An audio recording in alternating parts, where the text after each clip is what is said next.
When it comes to Elasticsearch aggregation queries, both Google Gemini and XAI Grok can generate working code, but their approaches differ noticeably. In testing, Gemini tends to produce more verbose, step-by-step aggregations with clear comments, making it easier for beginners to follow the logic. Grok, on the other hand, often delivers more concise syntax, sometimes skipping documentation in favor of direct, production-style output.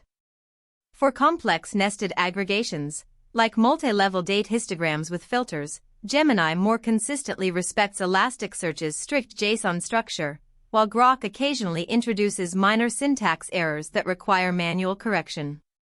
However, Grok performs better when optimizing for query performance, suggesting more efficient bucket counts and composite aggregations.